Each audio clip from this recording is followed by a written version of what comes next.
Hello everyone, আইকো 13 5G এই ফোনটি আসতে চলেছে খুব শীঘ্রই। আইকোর নাম্বার সিরিজকে নিয়ে মোটামুটি সবার মধ্যেই কম বেশি কিউরিওসিটি কাজ করে, বিকজ এরা মিডিয়াম ফ্ল্যাগশিপ সেগমেন্টের ফোন মার্কেটে নিয়ে আসে আর প্রত্যেকটা বারেই তারা ডিফারেন্ট কিছু ট্রাই করে, যেমন লেটেস্ট চিপসেট, ফিচার্স ইটিসি। এই ধরুন স্ন্যাপড্রাগনের থেকে যে লেটেস্ট প্রসেসরটি মার্কেটে আসে সেটাই আমরা আইকোর নিউ নাম্বার সিরিজের সাথে দেখতে পাই।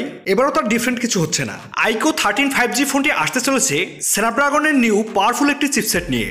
সো এখানে আইকো 13 5G ফোনটি সম্পর্কে অনেক লিকস ও রুমার্স আমাদের কাছে চলে এসেছে, আর আজকের ভিডিও থাকছে আইকো 13 ফোনটির আনবক্সিং সহ ফার্স্ট ইমপ্রেশন। এই ফোনটি কি কি আপডেট, ফিচার্স, স্পেক্স ও কেমন দাম নিয়ে মার্কেটে আসতে চলেছে, বাংলাদেশ মার্কেটেও বা এর দাম কেমন হবে। সো ভাই ব্রাদার, আমাদের এই ভিডিওটি ভালো লাগলে অবশ্যই একটি লাইক এবং বাংলাদেশ টেকনোলজি রিলেটেড সকল আপডেট নিউজ সবার আগে পেতে আমাদের চ্যানেলটি সাবস্ক্রাইব করে সাথেই থাকুন। প্রথমে আনবক্সিং, ব্ল্যাক কালারের বক্সের মধ্যে আপনারা সবকিছুই পেয়ে যাবেন, আলাদাভাবে কিছুই কিনতে হবে না।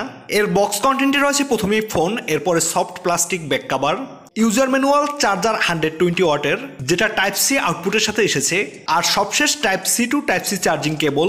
এবার যদি আমরা আইকো 13 5G ফোনটির দিকে আসি, সবার প্রথম এই ফোনটির লুকস ও ডিজাইন। এই ফোনটির সবকিছুই আপনি ডিফারেন্ট দেখতে পাবেন, শুধুমাত্র লুকস ও ডিজাইন বাদে। এবারও আমরা আইকো 12 সিরিজের মতো সিমিলার ডিজাইন দেখতে পাবো, তবে ক্যামেরা মডেলটায় কিছুটা চেঞ্জেস আনা হয়েছে। এখানে ক্যামেরা মডেলের চারপাশটায় থাকছে 8GB লাইট স্ট্রিপস, যেটাতে নোটিফিকেশন, চার্জিং সহ মাল্টিপল ফিচার্স দেওয়া হয়েছে। এটা আলাদা আলাদা কালার প্রোভাইড করে, যেমনটা আপনারা দেখছেন। এছাড়াও এই ফোনটির ব্যাক সাইডে থাকছে glass glossy back, body frame metal দিয়ে তৈরি। এর সামনে পিছনে থাকছে কর্নিং গোরিলা গ্লাস ভিক্টাস 2 এর প্রোটেকশন। তবে স্পেশাল হলো এই ফোনটিতে দেওয়া হয়েছে IP69 এর fully water and dust rating, যেটা এই ফোনটিকে 1.5 মিটার পানির মধ্যেও 30 মিনিটের মতন ডুবিয়ে রাখতে পারবেন, কোনো রকম সমস্যা হবে না। এছাড়াও এই ফোনটি মোট 4টি কালার ভেরিয়েন্টে মার্কেটে এসেছে, ব্ল্যাক, গ্রিন, সিলভার এবং হোয়াইট। এবার যদি আমরা এই ফোনটির ডিসপ্লে সেকশনে আসি, এই ফোনটায় ব্যবহার করা হয়েছে 6.78 ইঞ্চি সাইজের BOE LTPO অ্যামোলেড ডিসপ্লে, যার রেজলিউশন 1260x2800 পিক্সেল। সাথে থাকছে 144 হার্টজের রিফ্রেশ রেট এবং PPI ডেন্সিটি হলো 450। ডিসপ্লে চিন বেজেলস একদম নেই বললেই চলে, এর স্ক্রিন টু বডি রেশ 90.7%। এছাড়াও এই ডিসপ্লেটির পিক ব্রাইটনেস 4500 নিটস, যেটা থেকে আউটডোর বা সানলাইটে ভালো একটা পারফরমেন্স পাওয়া যাবে। ইন ডিসপ্লে ফিঙ্গারপ্রিন্টও রয়েছে, যেটা অনেক ফাস্ট অ্যান্ড একুরেট। আর যেমনটা বলেছিলাম, এই ফোনটির ডিসপ্লে প্রোটেকশন করছে কর্নিং গোরিলা গ্লাস ভিক্টাস 2, যেটা প্রিভিয়াস জেনারেশনের থেকে অনেক বেশি প্রোটেক্টিভ। ক্যামেরা সেকশনে এই ফোনটির রেয়ারে থাকছে triple rare camera setup, primary 50 মেগাপিক্সেলের উইথ OIS, যেটা সোনি IMX 920 অন সেন্সর। এরপরে 50 মেগাপিক্সেলের আলট্রা ওয়াইড, যেটা স্যামসাং এর লেটেস্ট জেন অন সেন্সর। আর সবশেষ 64 মেগাপিক্সেলের টেলিফোটো জুম লেন্স, যেটা সোনি IMX 826 সেন্সর। এটা থেকে আপনি 3x অপটিক্যাল জুম এবং আপ টু 100x পর্যন্ত ডিজিটাল জুম করতে পারবেন। আর এখানে এই যে 3টে সেন্সর ব্যবহার করা হয়েছে, এই প্রত্যেকটাই লেটেস্ট ফ্ল্যাগশিপ গ্রেডের সেন্সর। সো পিকচার কোয়ালিটি এর প্রিভিয়াস জেনারেশনের থেকে অনেক ডিসেন্ট টাইপ থাকবে আশা করা যায়। ফ্রন্ট সাইডে থাকছে 32 মেগাপিক্সেলের সেলফি ক্যামেরা, ভিডিও রেকর্ড করা যাবে 1080p আপ টু 30 fps পর্যন্ত। আর ব্যাক সাইড থেকে 8K up to 30 fps, 4K up to 60 fps এবং 1080p 30 fps থেকে আপ টু 240 fps পর্যন্ত।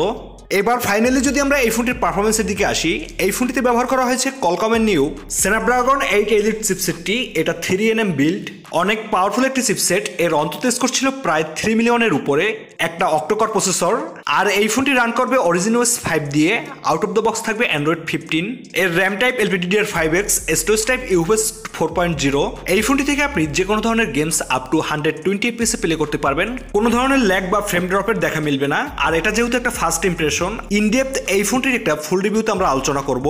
কানেক্টিভিটিতে থাকছে network 5G, Wi-Fi 7, Bluetooth 5.4, NFC সাপোর্টও থাকছে। ব্যাটারি ও চার্জার, এই ফোনটি থাকছে 6150 mAh এর অনেক বড় ব্যাটারি, এবং সাথে দেওয়া হয়েছে যেমনটা বলেছিলাম 120 ওয়াটের ফাস্ট চার্জার, যেটা থেকে এই ফোনটিকে একবার ফুল চার্জ করতে সময় লাগে প্রায় 25 মিনিটের মতো। এই ফোনটি থেকে একজন রেগুলার ইউজার 2 দিনের মতন ব্যাটারি ব্যাকআপ পেয়ে যাবে, আর একজন professional gamer screen on time 8 থেকে 9 ঘন্টার মতন অনায়াসেই গেম প্লে করতে পারবে। সবশেষ যদি আমরা আইকো 13 5G ফোনটির লঞ্চ ডেট ও প্রাইসিং এর দিকে আসি, এই ফোনটির যে বেস ভেরিয়েন্টে রয়েছে 12GB 256GB স্টোরেজ, সেটা চাইনিজ মার্কেটে 3999 ইউয়ানে লঞ্চ করে। আর এটা বাংলাদেশ টাকায় কনভার্ট করলে প্রায় 75 থেকে 80,000 টাকার মতন হয়। আর এই ফোনটা হয়তো ডিসেম্বর মাসের মাঝামাঝি গ্লোবাল মার্কেটে লঞ্চ হয়ে যাবে। এক্সাক্ট ডেটটা এখনই বলা যাচ্ছে না, তবে আইকোর থেকে পাওয়া পরবর্তী আপডেটগুলো আমাদের চ্যানেল থেকে অবশ্যই আপনাদের জানিয়ে দেওয়া হবে। আজকের মতো বিদায় নিচ্ছি, দেখা হবে পরবর্তী কোনো ভিডিওতে। সবাই ভালো থাকবেন, সুস্থ থাকবেন।